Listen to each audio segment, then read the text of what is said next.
नमस्कार दोस्तों, बहुत स्वागत है आप सभी का। मैं हूं सुशांत सिन्हा।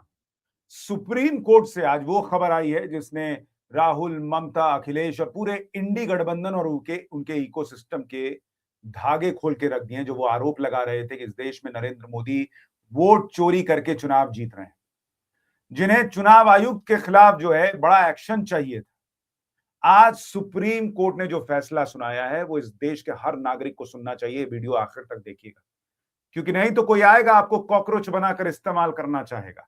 उससे बच के रहिएगा।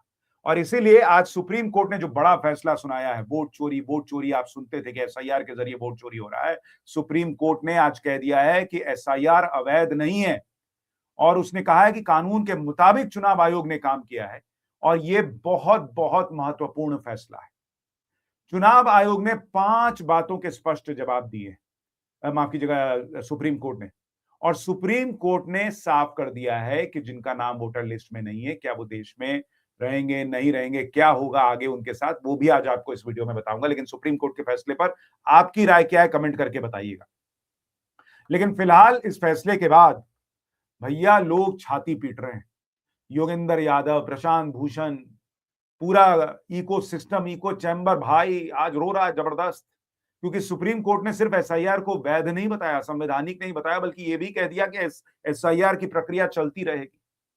और इसीलिए आप देखिए कि जो लोग कहते थे एसआईआर को कि भाई एसआईआर छोड़ो, ये वोट चोरी हो रही है, आज उनकी छाती पे सांप लौट रहा है।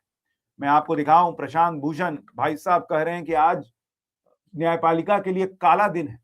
तुम डिसाइड करोगे कि काला है कि सफेद है। इनके मन का फैसला आ जाए तो बढ़िया, गोल्डन डे। इनके मन का फैसला नहीं आया, सबूत नहीं रख पाए, तो काला दिन। क्योंकि सुप्रीम कोर्ट ने चुनाव आयोग के पक्षपातपूर्ण फैसले एसआईआर को सही ठहराते हुए अपना फैसला सुना दिया। अरे इतने बड़े वकील हैं आप, जाइए साबित करते वहां। कर नहीं पाए तो काला दिन हो जाएगा।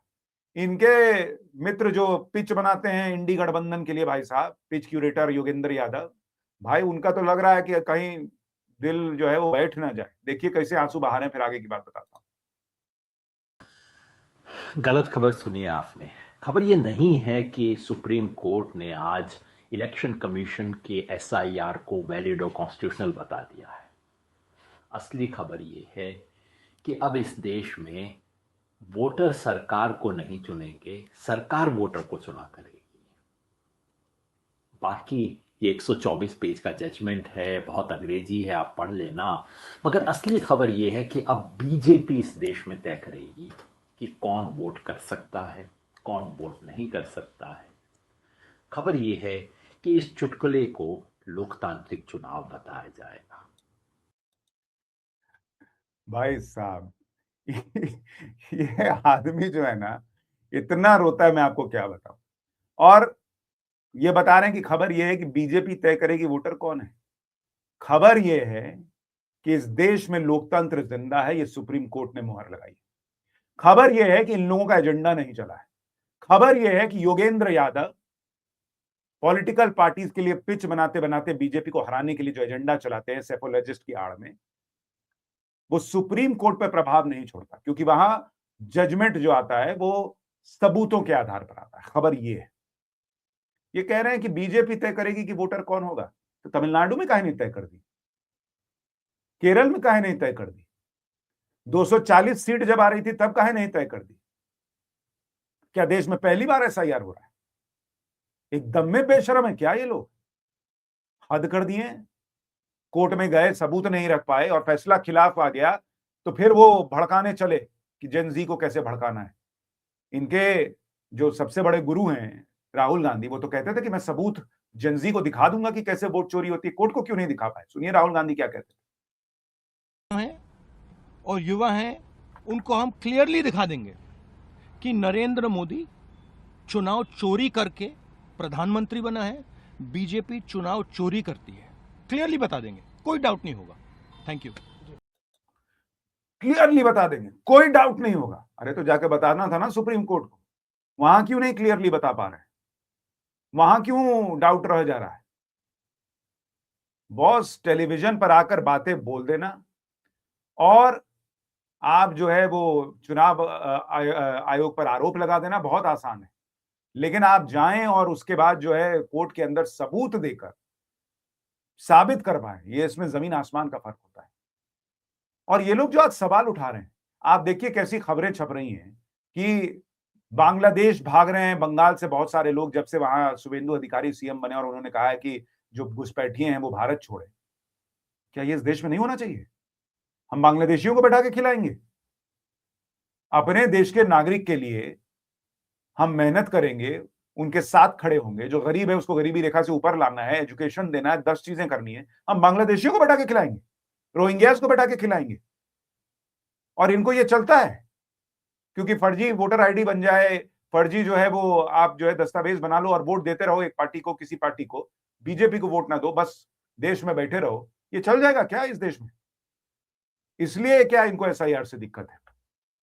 आप देखिए कल एक ट्विटर पर वीडियो डाला गया, उसमें दावा किया गया कि बांग्लादेशी माइग्रेंट कह रहे हैं कि हम जो है वो बांग्लादेश भाग रहे हैं, जब से बीजेपी की सरकार आई है हम लोगों के साथ अच्छा व्यवहार नहीं हो रहा। अरे तुम क्या दामाद हो जो तुमको बैठा के यहां भारत में खिलाएंगे? ये व्यवहार तो तुम्हारे साथ सालों पहले हो जाना चाहिए। उधर इनकी दिक्कत यह है, अभी बताऊंगा कि सुप्रीम कोर्ट ने फैसले में क्या कहा है, लेकिन अगर बीजेपी मान लीजिए वोट चोरी करके जीतती है, वो तो साबित नहीं हो पाया, लेकिन ममता बनर्जी के 100 पार्षद जो हैं उन्होंने इस्तीफा क्यों दिया? अगर बीजेपी चोरी करके चुनाव जीतती है वो लड़ते। कहा जा रहा है कि शुभेंदु की मीटिंग में 6 विधायकों संग टीएमसी सांसद काकोली पहुंच गए। ये लोग क्यों गए? लड़ते आपके साथ मिलकर इसके खिलाफ। और सौमित्र खान बीजेपी के सांसद हैं, वो तो कह रहे हैं कि 50 एमएलए जो है वो टीएमसी से नाराज चल रहे हैं, 20 सांसद जो है बीजेपी में आने की तैयारी कर रहे हैं। बीजेपी का नेतृत्व एक बार कह दे तो टीएमसी नाम की कोई पार्टी नहीं बचेगी। क्यों? लड़िए ना भाई, आप जमीन पर जाकर लड़िए। क्यों नहीं लड़ते हैं? कोर्ट में साबित कर नहीं पाएंगे, जमीन पर लड़ नहीं पाएंगे। सिर्फ इनका इकलौता उपाय क्या बचा? बस जेनजी का आंदोलन भड़का दो, वो हवा में हो जाएगा। इनकी दिक्कत यह है कि राहुल गांधी अब अगर 100वीं हार हारेंगे तो ठीकरा किस पे फोड़ेंगे?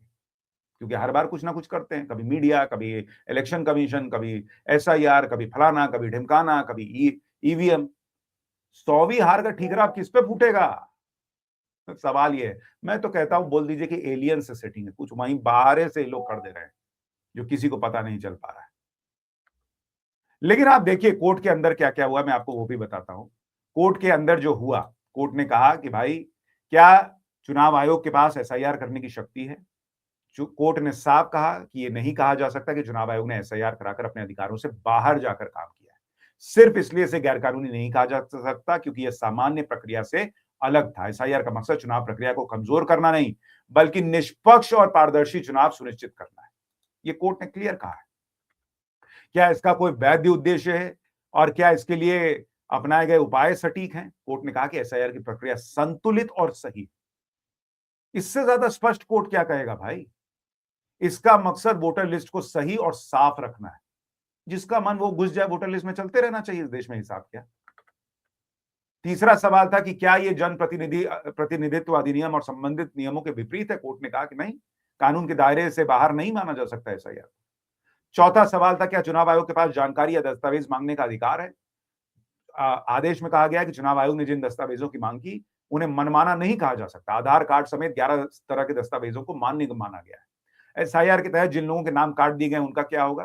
कोर्ट ने आदेश में कहा कि जिन लोगों के नाम वोटर लिस्ट से हटाए गए हैं उनके मामले चुनाव आयोग को 4 हफ्ते के भीतर नागरिकता तय करने वाली संबंधित सरकारी एजेंसी को भेजने होंगे।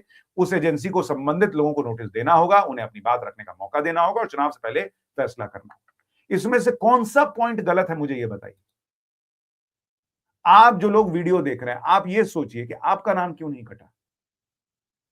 क्यों नहीं कटा? और जहां भी जिसका भी नाम कट रहा है उसको मौका मिल रहा है कि भाई आप जो है वो अपना नाम जुड़वा लीजिए। इस देश में आप क्या हिसाब चाहते हैं? जो जहां से घुस जाए वो बैठ के खाता रहे, अपराध करता रहे, कुछ भी करता रहे और ये देश चलता रहेगा क्योंकि आपको वोट चाहिए। और इसीलिए बीजेपी सुनिए क्या कह रही है, सुनिए सुधांशु त्रिवेदी ने क्या कहा कि इंडी गठबंधन विध्वंसक और घुसपैठिया संरक्षक है, उसका वास्तविक चरित्र आज उठकर सामने आ गया है।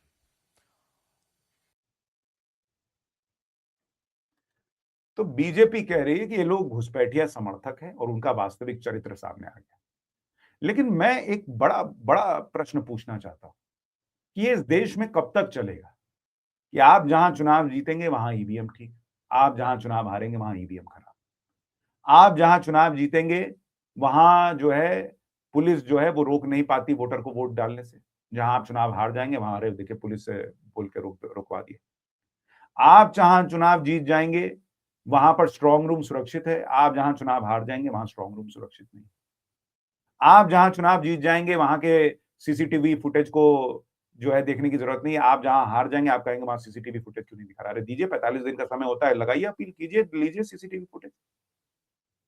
आप जहां चुनाव जीत जाएंगे वहां एसआईआर ठीक हुआ, आप जहां हार जाएंगे वहां एसआईआर गलत।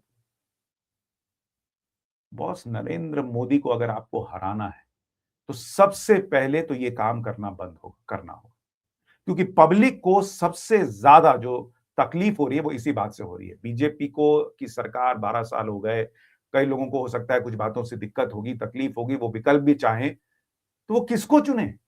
उन लोगों को जो चाहते हैं कि एसआईआर की प्रक्रिया ना हो और बांग्लादेशी यहां रह रहे हैं तो रह जाएं, रोहिंग्या रह रहे हैं तो रह जाएं, या उन लोगों को जो अपने चुनाव जीतने पर तो ईवीएम को ठीक बताते हैं, नहीं तो पूरी प्रक्रिया को ध्वस्त। उनके मन का फैसला आए तो सुप्रीम कोर्ट ठीक, नहीं तो सुप्रीम कोर्ट बेकार। उनके मन की बात छाप दो तो मीडिया ठीक, नहीं तो मीडिया बेकार। उनकी मन की बात वोटर कर दे तो वोटर ठीक, नहीं तो वोटर को कुछ समझ में नहीं आता है। इतना ज्यादा ईगो लेकर चलिएगा और बिना मेहनत के खाली यही काम करते रहिएगा तो आप सिर्फ एक ही चीज जीत पाइएगा और वो है अपनी पार्टी के अंदर की कुर्सी। मैंने आपको क्या कहा था, पहले भी कहा था ना, ये लोग जानबूझ के ये सब करते हैं क्योंकि इनको पता है कि चुनाव पे चुनाव हराए जा रहे हैं। नीचे का काडर पूछता है कि अरे हटाओ ना इस आदमी को, हटाते क्यों नहीं हो? तो उसको क्या बोलें, क्योंकि ऊपर तो लोग मलाई खा रहे हैं, सब सेटिंग एटिंग है अपनी, सब आपस में ऊपर बड़ी बड़ी कुर्सियां लेके बैठे हैं।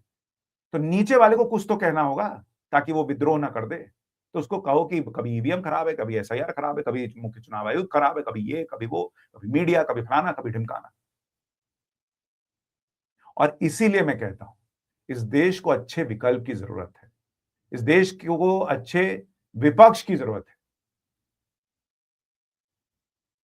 और उसके लिए सिर्फ कुछ चुनिंदा नेता जो मेहनत नहीं करना चाहते, जो पब्लिक से कनेक्ट नहीं करना चाहते, जो साल दर साल जमीन पर मेहनत करके चुनाव नहीं जीतना जानते हैं या चाहते हैं, उनको दूसरों के लिए रास्ता बनाना चाहिए। क्योंकि बहुत से लोग जीत सकते हैं लेकिन उस नेता की वजह से हार जाते हैं।